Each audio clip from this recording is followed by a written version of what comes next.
حضرت عمر رضی اللہ عنہ ایک مرتبہ مسجد نبوی میں جا رہے تھے، ایک نوجوان کھڑا رو رہا تھا، تو عمر رضی اللہ عنہ نے پوچھا بھائی رو کیوں رہے ہو؟ اس نے کہا جی مجھ سے بڑا گناہ سرزد ہو گیا ہے۔ بھئی کیا گناہ سرزد ہو گیا؟ اس نے کہا بھئی میں کفن چور تھا، یعنی جب لوگ میت کو دفن کرتے تھے نا تو میں ان کی قبر کھود کے ان کا کفن نکال کے بیچتا تھا اور اس کے پیسے سے زندگی گزارتا تھا، میرا یہ روز کا کام تھا۔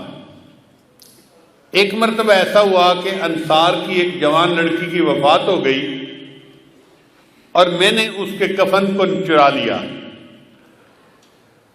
پھر میں تھوڑی دیر آگے چلا تو میرے اوپر شیطان غالب آ گیا اور شیطان نے دل میں بات ڈالی کہ لڑکی تو جوان العمر تھی تو کیوں نہ میں اس سے اپنی خواہش ہی پوری کر لوں۔ تو میں واپس آیا، میں نے دوبارہ قبر کو کھودا، لڑکی کی میت کو نکالا اور اس کے ساتھ میں نے منہ کالا کیا۔ اب میرے دل پر ایک غم ہے کہ میں نے زندہ کی بجائے مردہ کے ساتھ گناہ کیا، تو کیا میرا گناہ معاف ہو سکتا ہے؟ حضرت عمر رضی اللہ عنہ کو یہ سن کر بہت جلال آیا کہ یہ کیسا انسان جو مردوں کے کفن چوری کرتا تھا اور پھر ایک مردہ لڑکی کے ساتھ اس سے بدکاری کی۔ تو حضرت عمر رضی اللہ عنہ نے خود جواب نہیں دیا، فرمان لگے آؤ میں تمہیں نبی علیہ السلام کے پاس لے چلتا ہوں۔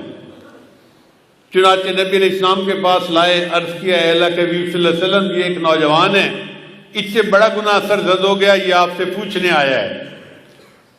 تو نبی علیہ السلام نے فرمایا بھئی کیا مسئلہ پوچھنے آئے ہو؟ نوجوان نے ساری صورتحال بتائی۔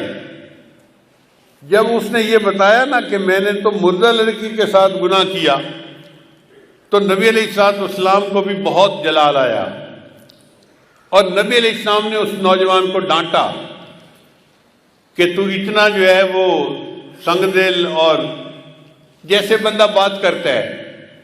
تو نبی علیہ السلام نے اسے ڈانٹا کہ تجھے ذرا حیا نہ آئی کہ تو نے ایک مردہ عورت کے ساتھ بدکاری کی، یہ کیا وہ کیا۔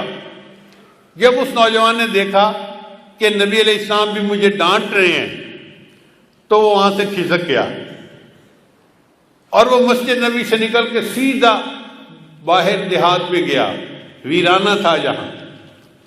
40 دن تک وہ نوجوان اللہ کے سامنے روتا رہا، اللہ میں اعتراف کرتا ہوں کہ میں نے یہ گناہ کیا، لیکن بخشنے والا تیرے سوا اور کوئی ہے تو نہیں، تو اللہ مجھے بخش دے۔ اتنا اس نے آنسو بہائے، اتنا اس نے اللہ کے سامنے عاجزی ظاہر کی کہ اللہ رب العزت نے جبرائیل علیہ السلام کو نبی علیہ السلام کے پاس بھیجا۔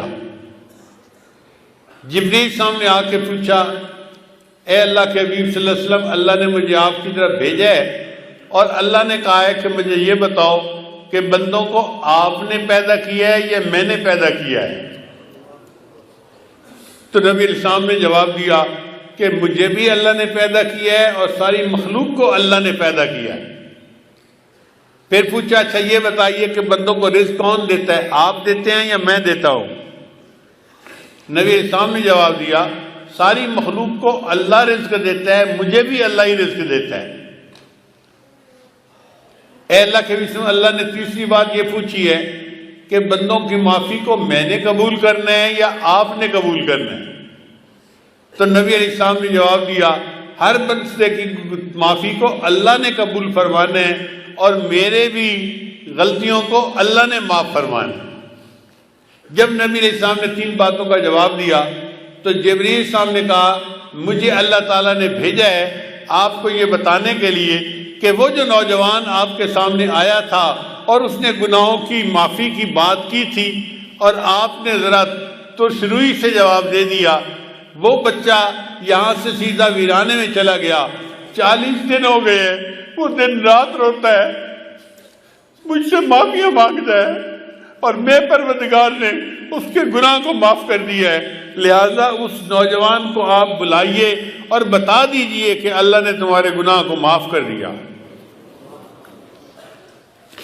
حضرت شیخ الحدیث رحمۃ اللہ نے یہ واقعہ لکھا ہے، وہ فرماتے ہیں کہ نبی علیہ السلام نے پھر ایک صحابی کو بھیجا اور اس نوجوان کو بلوایا اور اس کو خوشخبری دی کہ اللہ رب العزت نے تمہارے گناہ کو معاف کر دیا، اللہ تعالی ہمارے بھی سب گناہوں کو معاف فرما دے۔